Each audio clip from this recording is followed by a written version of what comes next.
Hi guys, welcome to Zen Talks. I'm Sakina Burmal, founder and chief facilitator at Urban Zen. In every walk of nature, one receives more than what he seeks. And today, while most of us are at home, I personally long for that long walk in the beach and prancing around trees. Today, most conversations are restricted to our laptop screens or digital devices. And today, many of us experiencing something known as the nature deficit disorder. So that is exactly why I have with me a very special guest called Vaishnavi Vishwanathan, who's going to be talking about the healing power of nature. So Vaishnavi has been an entrepreneur for the last 18 years. She's a leadership facilitator, life coach, expressive arts therapy practitioner. She's currently heading two firms, one of them being Nature Connections, where she and her team do nature therapy sessions for the public and corporate. She's a true vagabond by heart, and she's somebody who lives life to the fullest. So I incidentally met her when I was just starting my career, and I had attended one of her sessions. And that session moved me so much that I told myself that, you know what, I wish I could be somebody like her. So with that's enough of me, and I'll stop doing the talking. And with me, I'll invite Vaishnavi to come and talk to you more about the healing power of nature.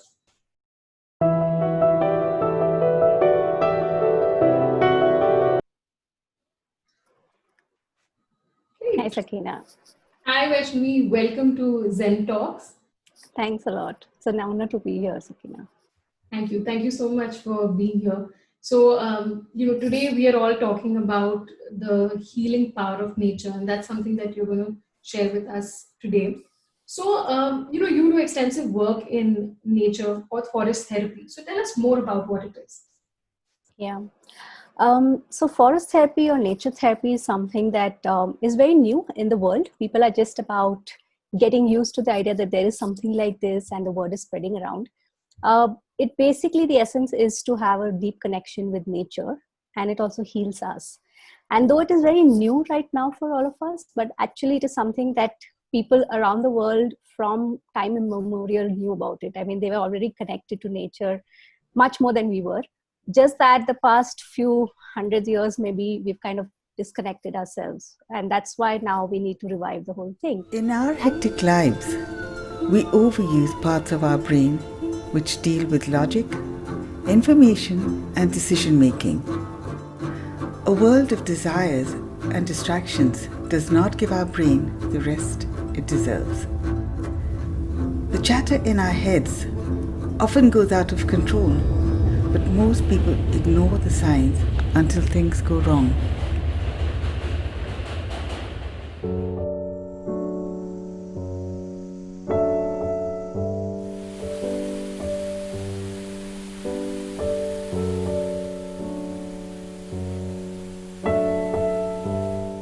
Many people turn to alcohol and drugs. Some resort to medicines and expensive therapies to get relief from symptoms. Only a few spend time and effort in finding the root cause of the problem. Ask yourself a simple question: what is the source of your health? If you rest your mind and reflect, you'll know. It's nature. Reconnecting with nature is like resetting your brain.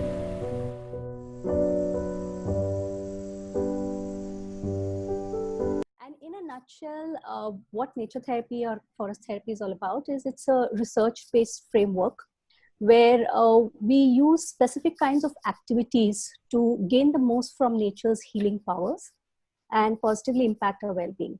So it's not just like going for a picnic or going for a walk or a jog in nature or go for hiking, but it is specifically doing certain things very mindfully, very consciously, and the basis being opening up of our five senses, of sight, smell, all of that. So there are exercises that are revolving around these five senses, which a trained facilitator would take us through in the walk. so that it can have the best impact. So that's in a nutshell what nature therapy is. So that sounds very interesting, Vaishnavi. And you mentioned that a lot of us are now, stuck at home. We don't have a lot of nature around us. And at Urban Zen, the work that we all are doing is in the area of well-being. And I personally think that just taking a walk really makes you feel good. So, what is the connection between nature and well-being? Yeah. So absolutely, there's a lot of correlation between nature and well-being. There's a lot of research that has been going on this aspect. In fact, it started somewhere around 1980s, around mid 80s or end of 80s in Japan, where they realized that there were a lot of stressed out people, but when they went into the forest, they became rejuvenated and de-stressed. So they tried to find out what is this. So they really did a lot of research and broke down the code of what and how nature impacts us. And there's a lot of beautiful research which shows us as to how even, for example, trees, they emit certain chemicals called phytoncides, and that is actually to protect themselves from any kind of insects and bugs. But those chemicals is like aromatherapy for us. So it actually impacts us positively. And that's the reason why when you go for a walk, you feel fresh, because you're inhaling this. So it's not just the oxygen thing that trees provide, it's also this. Similarly, even in water bodies, that's why when you have a shower, you feel really nice. So there are something called as negative ions, which impacts us and makes us healthier. So maybe that's why they said have a beauty bath, for a long time. So maybe more negative ions goes into our body. So in a nutshell, if I were to share as to how it impacts our well-being, there are 5 major aspects that get impacted positively. One is the physical aspect, which shows that if you mindfully and consciously spend time in nature, typically around 2 hours a week, it really boosts your immune system, something that is much needed during these times. It's also shown to improve sleep. It's shown to increase something called as the NK cells, which is the natural killer cells. So at a physical level, physiological level, there's a lot of impact apart from these. Also at a psychological, emotional level, it helps in reducing stress. It fights depression, loneliness, reduces anger, frustration. Even people who are struggling with any kind of mental illnesses seems to have reduced drastically when they step into nature, something like anxiety or even schizophrenia. It does not eliminate it, but it definitely reduces it for a considerable amount. So that's physical and psychological. There's also at a mental level where people get a lot of clarity of thought. They get a lot of inspiration. They're able to think better and all of that. I have also experienced a lot of spiritual well-being in this, and I've seen a lot of other people getting impacted where intuition goes higher, for example, or people get to know what they want to do in life, or they kind of just get this clarity of being one with everyone and all of that. And also at a social level, it is noticed that the relationship that we share with ourselves becomes much better. And because of that, the relationship that we share with other people also becomes better, because you start looking at them from a human perspective. Connection is better and all of that. So overall, our well-being from a physiological or a physical level, emotional or psychological level, mental level, spiritual and social level, I think it really gets impacted positively, and each one gets something. And this is not just research that's showing, I have seen it happening. So I can, for myself, for the team, and for the participants who've been coming for the walks, so I can. So, actually, this sounds very promising, and of course, it sounds so scientific and research based. It's not just like how I read in Paulo Coelho's books. He just goes out for his trip, and then there are miraculous things happening. So there is a lot of it's backed by science. It is something that has shown results, which is from what I can see. Now, tell me, you know while nature has such a good impact on people, deforestation, lack of trees in urban spaces is getting us further and further away from nature. Now, how is this impacting us?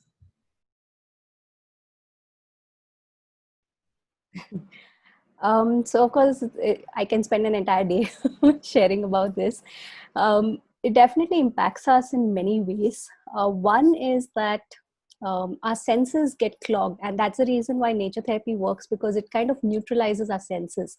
Right now, all our five senses are like bombarded. So there's a lot of light, even from gadgets, from everywhere around. There's a lot of smell, sound, all of it. So basically, our senses are kind of getting jammed in many ways, and that actually brings about a lot of illnesses, diseases, all of that. So like senses are like the gateway for anything that can come and any harm that can happen to us. So one is that it impacts us because our senses are not getting rest, for example, for lack of better word. And also pollution levels, things are just getting out of balance in many ways, right? So pollution level increases, there's nothing else to fight it. If there are no trees, there are nothing, nature is not there around. And also a lot of interesting research has been going on as to how it impacts us as human beings as such also. So there's this interesting research I read about kids, where they took a group of kids out into nature, into forests, and a group of kids out walking in the city area. And the researcher just did a simple thing of the notepad that he or she was writing on just fell. Of course, it was faking, but they just it just fell. And they saw that the ones who were walking in the city did not do anything to help to get that notepad or bend down to reach out to it and, give it back to the researcher. But the kids who were there in the forest, most of them would bend down, take the notepad and hand it over, so just that little bit of compassion, the kindness and all of those things. And it's, of course, the research was quite intense and long term. It's not just taking few kids here and few kids there. So things like that as to how it really impacts our mental well-being overall, deforestation, and somehow the disconnection becomes so high that we get disconnected with ourselves. We forget that we are part of nature. Wow. So you're saying that people who spend a lot of time in nature are much more conscious, they have a lot of compassion, and they're just more aware about what they really need to do. And so, Vaishnavi, is it like that if I just go and take a walk in nature, that's something that's going to help me, or are there some specific practices that you teach in your sessions that probably we could do right now? Yeah, sure. So, each one connects with nature in a different way. So it could be intellectual or cognitive, where they get to know the names of trees, the medicinal properties, all of that. And that's also fine. That's a way of connecting. Some people connect with doing certain things like gardening. Now, that's also another way of connecting. What we do is more of a heart-to-heart kind of a connection. It goes beyond knowing. So it's okay if you don't know the names of flowers or trees or any of those things. It's more of just connecting to the essence of that element. Yeah. And it's kind of like a meditation in many ways, but without closing your eyes or sitting in one place. So there is movement, and you have to do it with the eyes open. And we can kind of maybe practice one of those activities that we do in those sessions. We just get a flavor of it. Just to give you a context, most of the activities, the essence is senses, the five senses as much as possible, slowness, and also silence. So that's the reason why it's very meditative, because there's like slowness and silence involved in the whole part. So we're going to try that for maybe 4 or 5 minutes now, if you're game for it. So anything we need to do, or anything the viewers need to know while they're practicing this exercise? Yeah, sure. So maybe what the viewers can do is, if they want, they can pause the video and go get some nature element that's there around their house. Something that they don't need to pluck or something if it's a flower, but if something has fallen, it could be a stone, it could be a shell, it could be something that's there in the house. If nothing, fruits and vegetables, they're also nature. So anything at all. If not, if you don't want to do anything, just use your hand. That's also fine. I'll also do it with my hand to give you an idea, because we are also part of nature. So we are a huge element of nature. So I have an apple and a sweet lime in front of me. So should I pick that? Sure. Yeah, sure. Go ahead with the apple. Sounds good. Is it a cut apple? Okay, it's a full apple. Right, great. So I'll start off with one which is a flower. that is almost kind of drooping and gone.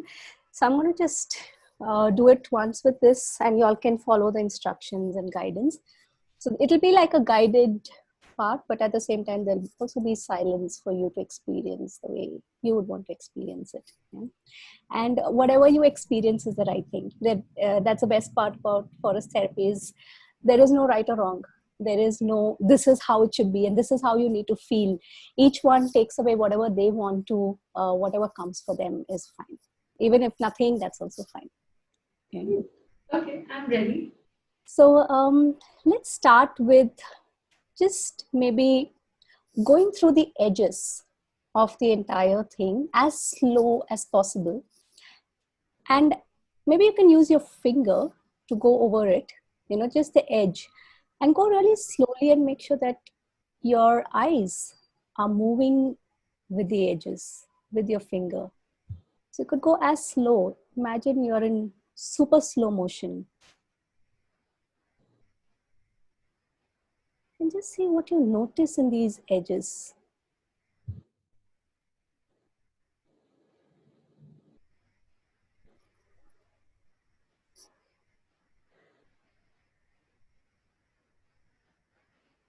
And if you have a small thing, feel free to go around the edges a couple of times and see if there's something new you're noticing.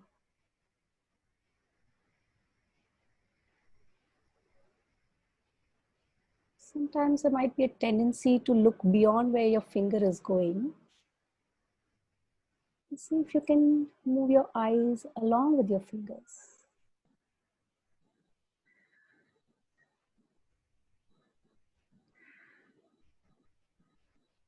Just to get a sense of the shapes that is there.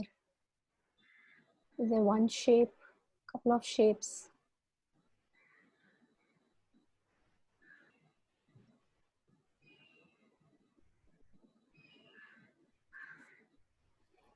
And now slowly take your gaze towards the colors that exist. See how many colors are there. So I'll even use my hand for this.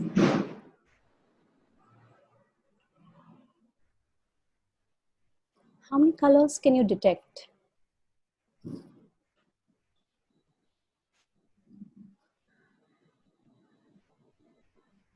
Are there different shades?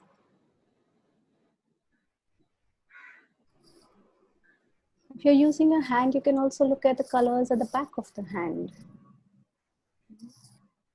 And if there is something which has crevices that you're noticing, what are the colors inside the crevices? How many colors exist in there? Take your time to notice every shade. Within my hand, there's also the nails, the colors of the nails. There's hair or any metal objects that you're wearing. You could even lift those if you're wearing a ring or something and see what are the colors there beneath it. And go as slow as possible to notice every color and see how many colors you can notice. And now notice the textures that exist. Are there any textures? Do you want to feel those textures? So on my hand, for example, there are lines and there are also fingerprints.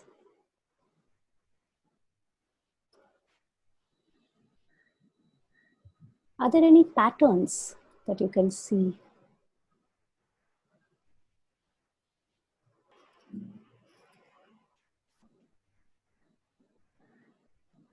And if it is possible, see if there's any sound that you can make with it.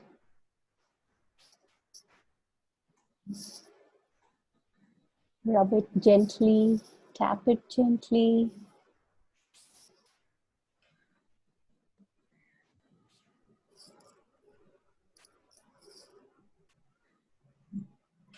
And now see if you can see any blemishes, what we humans call as blemishes or something that seems imperfect. Any dents, any stains, anything that feels, oh, this is imperfect in this. And lastly, smell it. Smell different parts of it. Sometimes the top part could smell very different than the bottom. You don't have to name or guess what the smell is. Just take in the smell.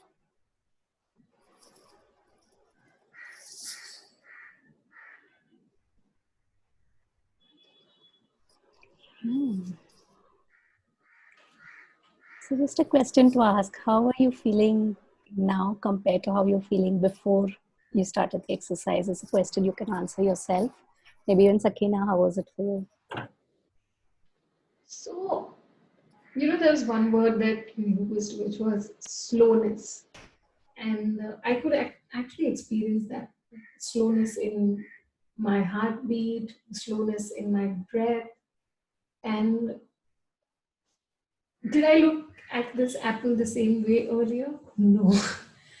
As I see it, I could notice the different, when you were giving instructions, I could notice the different crevices, the different smells, like the bottom part and the top part of the apple was, releasing nice fragrances, but I couldn't smell the same thing. I think it helped me slow down and observe things around me. And I think that's something that I really took away from this. Yeah, perfect. Thank God. And that's what most of us do experience. And for some, it's a struggle, the slowness part, and for some, it's fine. So imagine doing something like this for 2 to 3 hours. What kind of an impact it could have at the end of it. And the common thing that everyone says is they are feeling really calm. That's why I said it's like a meditation with your eyes open. Yeah. Last one. So Vaishnavi, this is an experiential practice that we're doing at home, sitting on our respective couches. Are there any specific tips that you would like to give all of us as to how what are the simple things that we could do at home? Sure.